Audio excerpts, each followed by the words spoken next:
The massive holographic display cast an eerie blue glow across Admiral Sarah Chen's face as she studied the incoming vessels. 27 ships, each larger than anything humanity had built, their obsidian hulls absorbing what little sunlight reached this far out in the solar system. They had appeared just beyond Neptune's orbit 6 hours ago, ignoring all attempts at communication. "Status report," she commanded, her voice steady despite the tension that filled the Lunar Command Center. "No change, Admiral," Lieutenant Rodriguez replied from his station. "They're maintaining their current vector toward Earth at sublight speed. Estimated arrival in 48 hours if they maintain current velocity." Sarah nodded, her mind racing through contingencies. The public knew nothing of these visitors yet. A small mercy. They also knew nothing of what waited in the shadows of the asteroid belt, hidden from prying eyes for the past 15 years. "Security Council is convening in 5 minutes," Colonel Wei announced, approaching with a tablet. "They're expecting your assessment." Sarah's lips tightened into a thin line. "Tell them it's time to activate Project Shadowfall." Wei's eyes widened slightly, the only indication of surprise he allowed himself. "Are you certain? Once we reveal the fleet, look at their formation," Sarah interrupted, gesturing to the hologram. "That's not a diplomatic envoy or a trade mission. That's an invasion force." The evidence had been mounting since the vessels first appeared. Their energy signatures matched nothing in human databases, but their configuration was unmistakably military. The way they moved in perfect synchronization, the overlapping fields of fire their positions created. Whoever these visitors were, they came prepared for war. Humanity had prepared too, even if most people didn't know it. Following the discovery of alien ruins on Mars in 2157, the United Earth government had quietly begun the most ambitious military project in human history. Deep within the asteroid belt, automated factories had worked tirelessly, constructing vessels that incorporated both reverse-engineered alien technology and humanity's own innovations. "Send the activation codes," Sarah ordered. "Wake the Ghost Fleet." Throughout the asteroid belt, massive shapes began to stir, ships unlike anything Earth had officially acknowledged possessing. The 12 vessels of humanity's secret armada. They weren't as large as the alien ships, but they carried technologies that had never been tested in actual combat. Until now. The first vessel to power up was the UES Spectre, pride of the Ghost Fleet. Nearly 2 kilometers of advanced alloys and experimental systems, commanded by Captain Maya Patil and her hand-picked crew of 300. In her quarters, Maya felt the ship coming alive around her as the quantum core spun up to full power. "All hands, battle stations," she announced shipwide. "This is not a drill." Repeat, "This is not a drill." Back in Lunar Command, Sarah watched as 12 new signals appeared on her display, representing humanity's best-kept secret and possibly their only hope. The alien vessels showed no sign of detecting the Ghost Fleet's activation, their first advantage. "They expect to find a primitive species barely capable of interplanetary travel," Sarah murmured. "Let's show them how wrong they are." The next 48 hours were a blur of activity as humanity prepared for its first interstellar war. The Ghost Fleet moved into position, using the asteroid belt for cover. Military installations across the solar system went to full alert, while civilian ships were quietly redirected to safe harbors. When the alien fleet finally passed Mars orbit, they broadcast their first and only message. It came simultaneously through every communication channel on Earth, translated into perfect English. "We are the Kraken Empire. Your system lies within our designated expansion zone. Surrender now and accept integration into our empire, or face extinction. You have 1 hour to respond." Sarah stood before the Emergency Security Council, her uniform pristine despite not having slept in 36 hours. "Ladies and gentlemen, I recommend we respond as follows. We show them exactly what humanity is capable of." The Council's approval was unanimous. At precisely 800 Earth Standard Time, Sarah sent a simple reply to the Kraken fleet. Humanity declines your generous offer. What followed would be remembered as the Battle of Mars, humanity's first engagement with an alien species. It would also be remembered as the day the galaxy learned that humanity was far from defenseless. The Ghost Fleet struck from multiple vectors simultaneously, their quantum cores allowing them to perform maneuvers that should have been impossible according to conventional physics. The Kraken ships, for all their size and power, never saw the attack coming. The UES Spectre led the charge, its experimental phase cannons cutting through Kraken shields like they weren't there. Captain Patel's voice was cold and precise as she directed her ship through the chaos. Target their command vessel. All batteries, fire when ready. The battle lasted less than 20 minutes. When it was over, 7 Kraken ships had been destroyed, another 5 critically damaged, and the rest were in full retreat, leaving behind the wreckage of their dreams of easy conquest. As Sarah watched the enemy fleet flee back toward the outer system, she knew this was only the beginning. The Kraken Empire would return, and next time they would come prepared for a real fight. But humanity would be ready. They had revealed their hidden strength, and there was no going back now. "Send word to all commands," she ordered. "Operation Shadowfall is now in full effect. We're at war." 3 weeks after humanity's first victory against the Kraken Empire, Captain Maya Patel stood in the UES Spectre's tactical room, studying the latest intelligence reports. The holographic display showed hundreds of enemy signatures approaching from multiple vectors. The Empire's promised retaliation had finally arrived. "They're not taking any chances this time," Commander Jack Chen observed, his weathered face illuminated by the red dots representing Kraken warships. "I count at least 200 vessels, including what appear to be their Dreadnought-class ships." Maya nodded, her dark eyes narrowing as she analyzed the enemy formation. The Kraken had learned from their previous defeat. Their ships were spread out in a complex 3-dimensional grid that would make it difficult for the Ghost Fleet to repeat their successful ambush tactics. "Status of the new defensive systems?" she asked, not taking her eyes off the display. "The quantum field generators are online at all major colonies," Jack replied. "Earth, Mars, and the lunar bases are as protected as we can make them." "But the enemy's numbers." He left the sentence hanging. Maya understood his concern. Despite humanity's technological advantages, they were outnumbered nearly 20 to 1. The Ghost Fleet had grown to 30 ships over the past weeks as hidden shipyards revealed more vessels, but it wouldn't be enough for a direct confrontation. "Admiral Chen is requesting all fleet commanders for a strategic briefing," the communications officer announced. The holographic display shifted, showing Sarah Chen's familiar face along with the other fleet commanders. The admiral looked tired but determined. "The enemy will reach Jupiter's orbit in approximately 18 hours. They've adapted their shields to resist our phase cannon technology, and their numbers are substantial. We can't win a straight fight." Maya stated what everyone was thinking. "No," Sarah agreed, "which is why we're not going to give them one. Captain Patel, your ship has been equipped with the prototype quantum mirage system. Are you ready to test it in combat?" Maya felt her pulse quicken. The quantum mirage technology was theoretical until a month ago. The ability to create perfect holographic duplicates of ships that would be indistinguishable from real vessels, complete with energy signatures and mass readings. It was incredibly power-intensive and untested in actual combat conditions.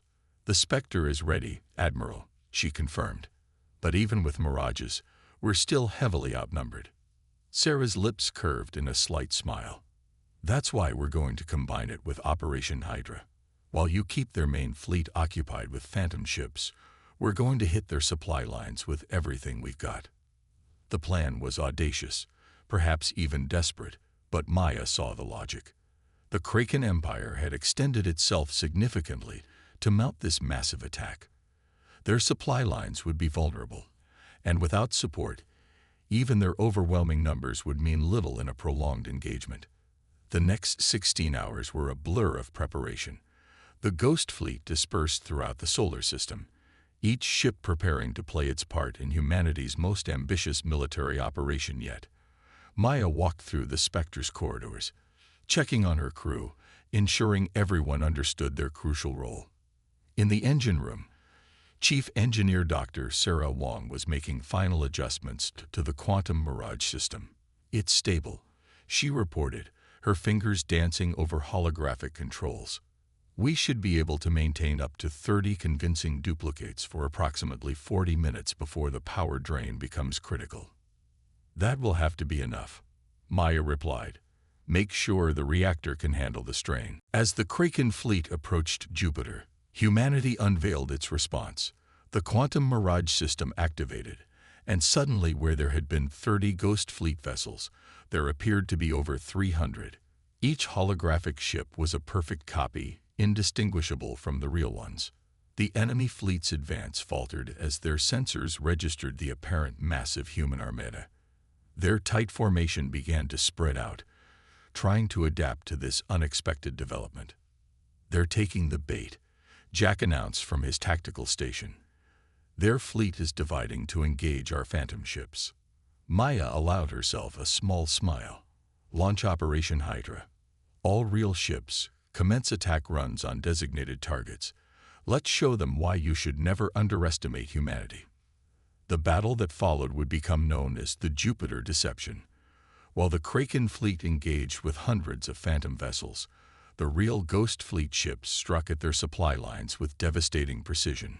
Quantum torpedoes destroyed supply ships and support vessels, while modified phase cannons targeted their communication relays. The Spectre led a particularly daring attack on the enemy's flagship, using its phantom duplicates to create confusion before delivering a killing blow with its main weapons. Maya watched with grim satisfaction as the massive Kraken vessel split apart under her ship's assault. "Enemy fleet is showing signs of disarray," Jack reported. "They're losing coordination between battle groups." Without their supply lines, and with their command structure in chaos, the mighty Kraken armada began to falter. Ships started jumping out of the system, retreating in groups as their carefully planned invasion fell apart. But the victory came at a cost. Maintaining the quantum mirages had drained the Ghost Fleet's ships severely, and 5 human vessels had been destroyed in the fighting. As Maya watched the enemy retreat, she knew that while humanity had won this battle, the war was far from over.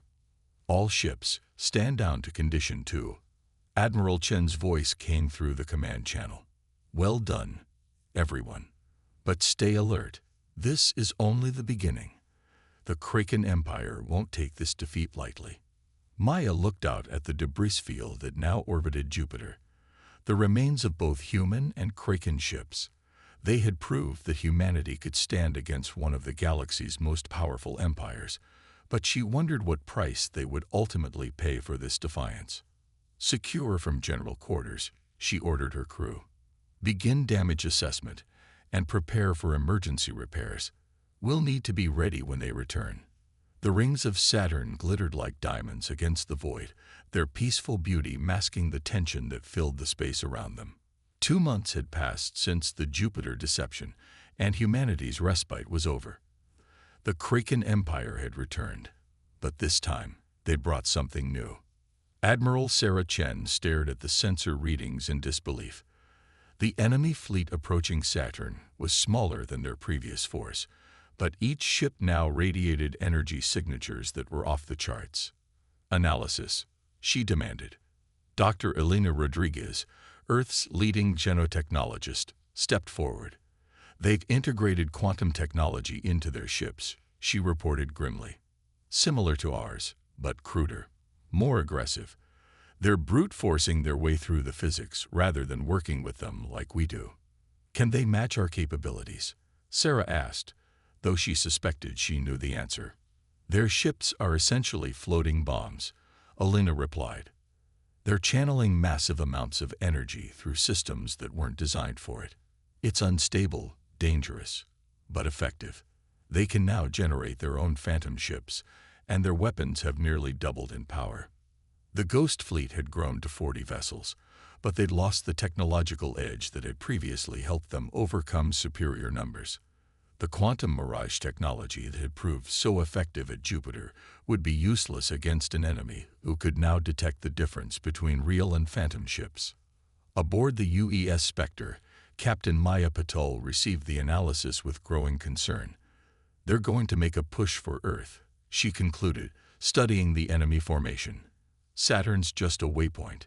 They want to end this quickly before their ships tear themselves apart." "Ma'am," her tactical officer interrupted, "we're detecting unusual activity in Saturn's rings. The enemy ships are mining them." Maya frowned. The rings were primarily composed of ice and rock, nothing of particular strategic value. "Unless, get me Dr. Wong in engineering." Now, Chief Engineer Sarah Wong's face appeared on a nearby screen, her expression troubled.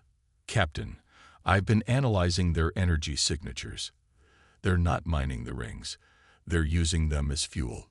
The ice particles, when run through their modified quantum reactors, they're turning the whole Saturn system into a weapon." Maya finished. "Alert Admiral Chen. All ships, battle stations." The Kraken fleet strategy became clear as dozens of their ships began harvesting material from Saturn's rings, their unstable quantum reactors consuming the debris and converting it into raw energy. The space around Saturn literally began to warp as the laws of physics were stretched to their breaking point. "They're going to trigger a cascade reaction," Elena warned over the fleet-wide channel. "If those reactors detonate here, the quantum displacement could tear apart half the solar system." Sarah Chen faced the most difficult decision of her career. The Ghost Fleet could retreat, preserve their strength for the defense of Earth. But if they allowed the Kraken to complete their operation at Saturn, "All ships, combat formation Delta," she ordered. "We end this here. Captain Patel, your ship has the most advanced quantum shielding. You'll lead the assault." Maya stood on her bridge, watching as her crew prepared for what could be their final battle. "Engineering. Divert all power to forward shields and weapons. We're going to punch straight through their line." The battle began without warning or declaration. The Ghost Fleet struck hard at the Kraken ships that were still collecting ring material, trying to disrupt their dangerous harvesting operation. The space around Saturn became a chaos of energy weapons, quantum torpedoes, and ships performing maneuvers that defied conventional physics. The Spectre took heavy damage as it led the charge, its shields straining against weapons powered by the enemy's unstable quantum reactors. 3 Kraken vessels exploded spectacularly as their overtaxed systems finally failed, the detonations creating ripples in space-time itself.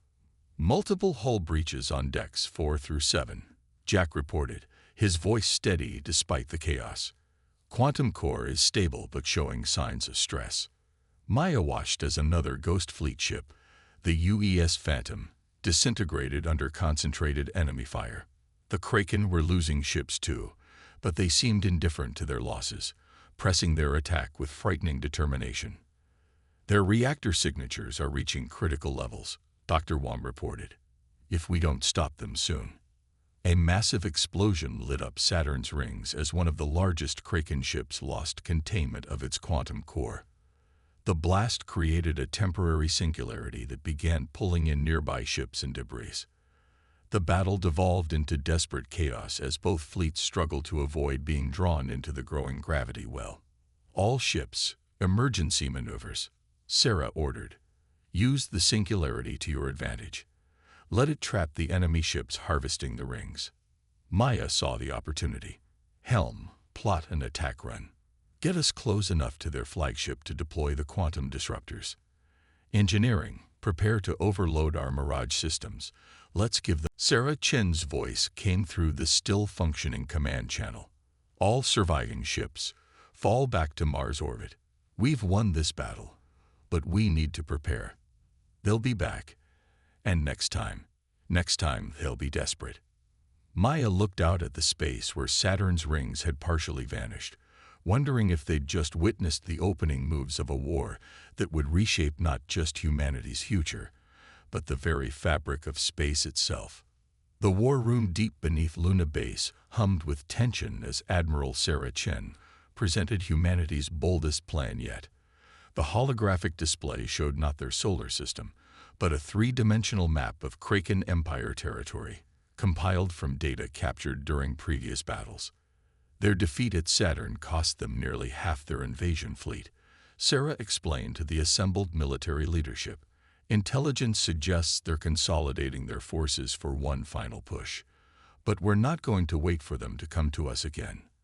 Dr. Elena Rodriguez stepped forward, manipulating the hologram to highlight specific sectors.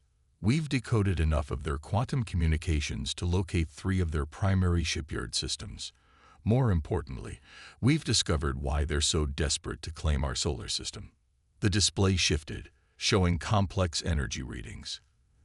Their quantum technology is crude and unstable because they lack a crucial element, one that's abundant in our solar system, particularly in the asteroid belt. They need it to stabilize their reactors. Which means Maya Patil added from her position at the table, the Spectre's captain looking more determined than ever. We can predict where they'll strike next. The asteroid belt will be their primary target. Sarah nodded.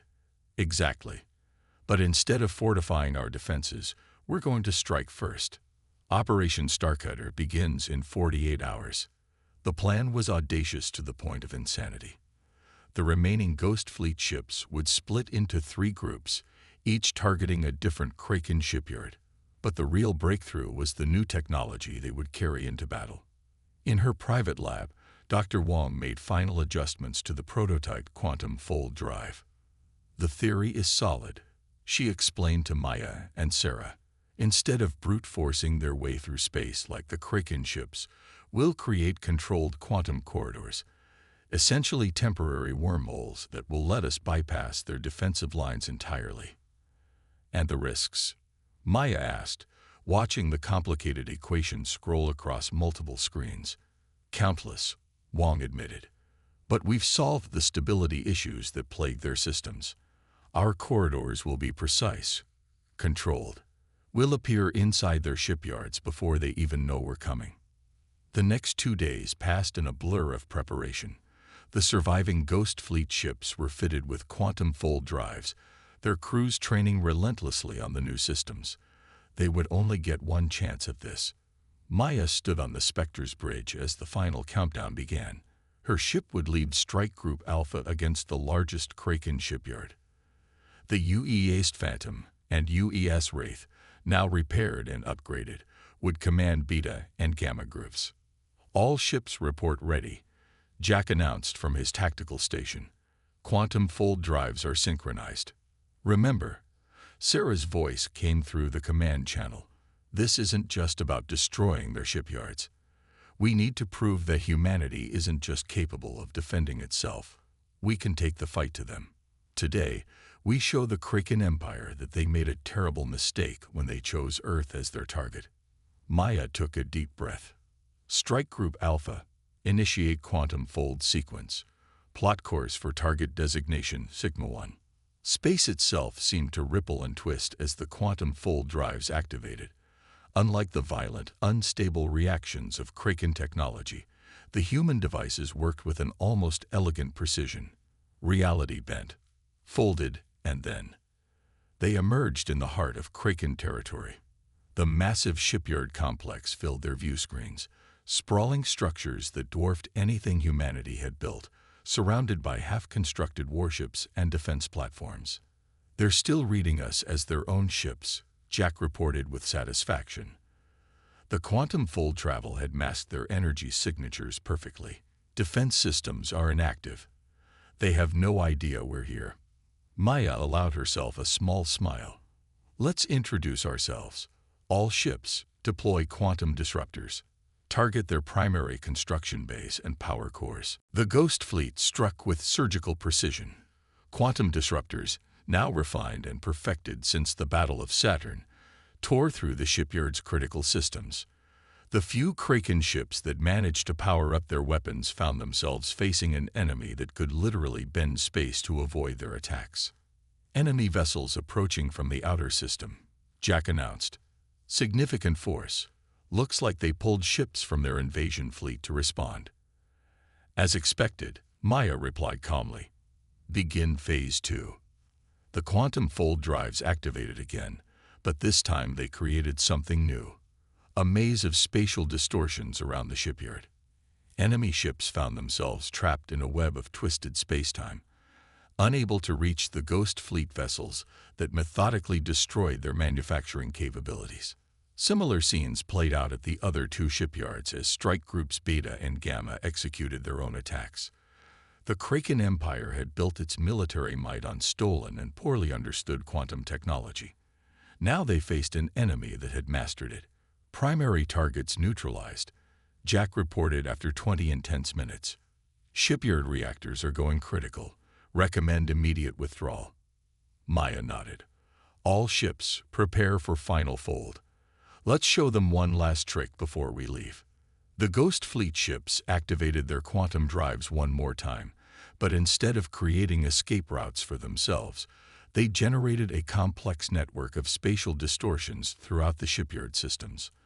As they folded back to their own space, the distortions began to cascade. From the safety of normal space, they watched through their quantum sensors as the carefully planned chain reaction turned the Kraken's own unstable technology against them. The shipyards didn't simply explode. They collapsed into quantum singularities, taking with them the Empire's ability to rapidly replace their losses. Strike Groups Beta and Gamma report similar success. Jack announced, all objectives achieved. Minimal casualties. Sarah's voice came through, containing a note of fierce pride. Well done, all ships. Return to Earth orbit. Let's see how eager the Kraken Empire is to continue this war now that we've shown we can reach them anywhere. As the Ghost Fleet made its way home, Maya studied the data from their raid. They had just demonstrated that humanity's mastery of quantum physics exceeded anything their enemies had imagined possible. But she couldn't help wondering what the Kraken Empire would do next, now that they had nothing left to lose. All hands, stand down to Condition 2, she ordered. But stay alert. Something tells me we're about to find out just how far we've pushed them. The quantum sensors detected them first, a massive tear in space at the edge of the solar system. The Kraken Empire had committed everything to this final assault. Their entire remaining fleet, nearly 300 ships, emerged from the rift like harbingers of doom. But something was different about them. These energy readings can't be right, Dr. Wong whispered, staring at her instruments aboard the Spectre. They've removed all safety protocols from their quantum drives. The ships themselves are essentially giant bombs waiting to detonate. Admiral Sarah Chen's hologram flickered in the ship's tactical room. They mean to take us with them. If those drives detonate in sequence within our solar system, the quantum cascade would rip apart the fabric of space-time. Dr. Rodriguez finished. Earth, Mars, everything would be pulled into artificial singularities. They're not trying to conquer us anymore. This is pure spite. Maya Patel stood at her command station, watching the enemy advance. The Ghost Fleet had bloodied the Kraken Empire, destroyed their shipyards, and proven humanity's superiority. Now they faced the consequences of pushing a militant empire too far. We can't let them get close to the inner system, she declared. We have to engage them beyond Neptune's orbit. Sarah nodded grimly. Agreed. But our usual tactics won't work here. They don't care about survival anymore. They just want to get close enough for their drives to take us with them. Dr. Wong stepped forward, her expression showing both fear and determination. There might be a way. The quantum fold drive. We could modify it to create a containment field. If we can trap them in a quantum bubble, they'd tear themselves apart without taking our solar system with them, Maya finished. But maintaining a field that size would require every Ghost Fleet ship to synchronize their drives perfectly, Wong confirmed. One mistake, and we'd be caught in our own trap. Sarah was silent for a long moment, considering the options. Finally, she spoke. We have no choice. All ships will execute this plan. Captain Patel, the Spectre has our most advanced drive. You'll coordinate the field generation. The next few hours were a blur of preparations. Engineers worked frantically to modify the quantum fold drives while tactical officers calculated precise positions for every ship. They would only get one chance at this. Maya walked through her ship's corridors one last time, checking on her crew. She found Dr. Wong in engineering, making final adjustments to the drive. "The modifications are done," Sarah Wong reported without looking up. "But Captain, the power requirements for this are beyond anything we've attempted. Even if it works, the stress on our ships." Maya placed a hand on her friend's shoulder. "We knew the risks when we joined the Ghost Fleet. Better to risk everything than to do nothing and lose everything." The enemy fleet approached with inexorable purpose, their ships glowing with unstable quantum energy. They had passed Pluto's orbit when Sarah Chen gave the order. "All ships, battle formations. Begin Operation Quantum Shield." The Ghost Fleet moved with perfect precision, their modified drives humming with power. 40 ships arranged themselves in a complex three-dimensional pattern, creating overlapping fields of quantum energy. "Enemy fleet accelerating," Jack reported from Tactical. "They've detected what we're trying to do." Maya nodded. "They would. Coordinate with all ships. Synchronize quantum field generation on my mark." The Kraken fleet opened fire, their weapons enhanced by their overcharged drives. Several Ghost Fleet ships took heavy damage, but held their positions. They couldn't afford to break formation now. "Field generators at maximum power," Wong reported. "Any more strain and our cores will breach." "Now," Maya ordered. "All ships, activate quantum containment." Space itself seemed to fold and twist as 40 quantum drives activated in perfect synchronization. A massive bubble of distorted space-time formed around the Kraken fleet, trapping them in a prison of their own physics. The enemy realized too late what was happening. Their unstable drives, already pushed beyond safety limits, began to interact with the containment field. The results were catastrophic. "Field is holding," Wong reported through gritted teeth as the ship shuddered around them. Enemy ships beginning to break down at the quantum level. Maya watched as the Kraken fleet was torn apart by their own weapons. Ships imploded, creating micro-singularities that were contained within the quantum bubble. The space within the field became a maelstrom of twisted physics and destruction. Multiple Ghost Fleet ships reporting critical drive failures, Jack announced. "We can't maintain the field much longer." "We don't need to," Maya replied, watching the last Kraken ships disappear into the quantum storm they'd created. "Collapse the field. All ships, emergency withdrawal." The quantum bubble collapsed in on itself, taking the remains of the Kraken fleet with it. When the space cleared, nothing remained but a scattered field of debris and rapidly dissipating energy readings. The victory had come at a heavy cost. 10 Ghost Fleet ships had been destroyed maintaining the containment field. Most of the others had suffered severe damage to their quantum drives. The Spectre's hull was cracked in multiple places, its systems strained to the breaking point. Hours later, Maya stood in the Lunar Command Center with Sarah Chen, watching the cleanup operation begin. Teams of ships were already moving to collect the scattered Kraken technology, ensuring nothing dangerous remained to threaten their system. "We've received a transmission," Sarah announced. "The Kraken Empire's ruling council is suing for peace. Apparently, losing their entire battle fleet and 3 major shipyards has changed their perspective on humanity's worth as an opponent." Maya nodded, feeling the weight of everything they'd lost and gained in this war. "What are their terms?" "They're offering recognition of our sovereignty over the entire solar system, plus a buffer zone extending 10 light years in all directions." Sarah smiled grimly. "They're also requesting technological exchange agreements, particularly regarding our quantum drive innovations." "Do we trust them?" "No," Sarah replied honestly. "But we've proven something important. Humanity isn't just capable of defending itself. We can innovate, adapt, and overcome challenges in ways they never expected. The galaxy's powers will have to recognize that now." Maya looked out the window at Earth, beautiful and blue in the distance. The Ghost Fleet had saved it, but in doing so, They'd revealed humanity's true capabilities to the galaxy at large. There would be no going back to peaceful obscurity. "We should begin expanding the Ghost Fleet program," she suggested.